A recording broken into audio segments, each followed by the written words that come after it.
Chapter number 14 का basic concept. Chapter number 14 आपका 5 number में आता है। सबसे पहला प्रोबेबिलिटी, प्रायिकता, यानी कि प्रायिकता को बोलेंगे घटना। जैसे फर्स्ट पॉइंट है निश्चित घटना की प्रायिकता। ये याद रखना है कि निश्चित घटना की प्रायिकता एक होती है। और दूसरा पॉइंट है असंभव घटना की जो प्रायिकता होगी वो 0 होगी। असंभव घटना उसे बोलेंगे जो काम हो ही नहीं सकता, तो उसकी प्रायिकता कितनी होगी? 0। और ये तीसरा पॉइंट घटना के घटित होने की प्रायिकता प्लस घटना के घटित न होने की प्रायिकता का योग हमेशा 1 होता है। और इसको जो हमने BA शब्दों में लिखा है, इसको सांकेतिक भाषा में इसे प्रतीकों के रूप में ऐसे लिखेंगे PE, किसी घटना के घटित होने की प्रायिकता, और प्लस घटना के घटित न होने की प्रायिकता 1 के बराबर होगी। दोनों का जोड़, कोई काम हो रहा और नहीं हो रहा, दोनों को जोड़ेंगे तो 1 के बराबर होगा। यह ध्यान रखना कि घटना की प्रायिकता कभी भी ऋणात्मक यानी माइनस में नहीं हो सकती।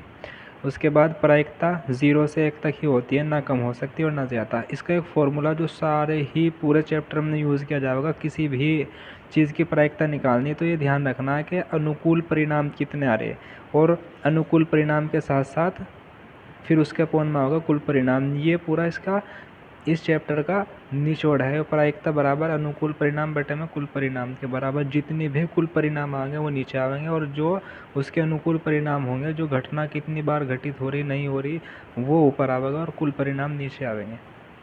आगे चलिए, ये तो अभी थोड़ा सा प्रायिकता के बारे में इसका इंट्रोडक्शन और इसका बेसिक कॉन्सेप्ट हुआ। अब जैसे इसके अंदर सिक्के और ताश की गड्डी और इसके बारे में पासे के बारे में आता है, तो सबसे पहले सिक्कों के बारे में पढ़ेंगे। एक सिक्कों को उछालने पर जैसे हेड आने की प्रायिकता 1/2, टेल आने की प्रायिकता भी 1/2 होगी। जैसे 2 सिक्कों को उछालने पर या एक सिक्के को 2 बार उछालेंगे या 2 सिक्कों को 1 बार उछालेंगे, परिणाम कुल आने वाले हैं 4। किस तरीके से? दोनों सिक्कों पे हेड आ जावे, दोनों पे टेल आ जावे, या पहले पे हेड दूसरे पे टेल, या पहले पे टेल दूसरे पे हेड आ जाए, तो कुल परिणाम आने वाले हैं 4। इसके बाद हेड का मतलब चित्त और टेल का मतलब पट होता है।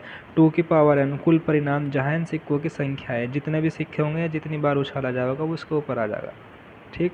उसके बाद पासे के बारे में आ जाओ। एक पासे को फेंका जाता है तो 6 परिणाम होंगे। जैसे पासा यानी लूडो का दाना जो होता है हमारा, 2 पासों को फेंकेंगे, 2 पासों को फेंकने पर परिणाम जो आएंगे, या एक पासे को 2 बार फेंकेंगे तो कुल परिणाम 36 आने वाले। जैसे पहले पासे पे 1 आ गया, दूसरे पे 1, और फिर पहले पे 1 है, दूसरे पे फिर 2, पहले पे 1, फिर दूसरे पे 3, 1 4 1 5 1 6, इस तरीके से आ सकता है।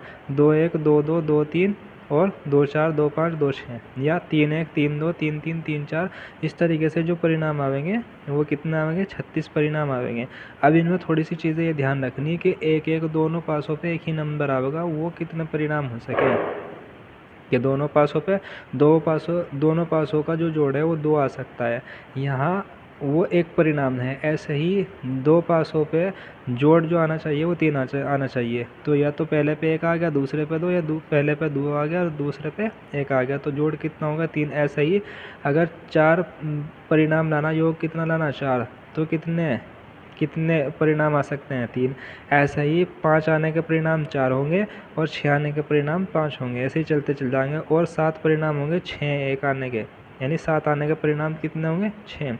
ऐसा कुल योग की संख्या 9 10 11 12 इस तरीके से करते चल जाएंगे। समान अंक आने वाले जो होंगे वो 6 होंगे। जैसे 1 1 2 2 3 3 4 4 5 5 6 6। तो ऐसे परिणाम कितने हैं जिन पर समान अंक आ रहे हैं? वो 6 परिणाम हो सके 2 पासों को फेंकने पर।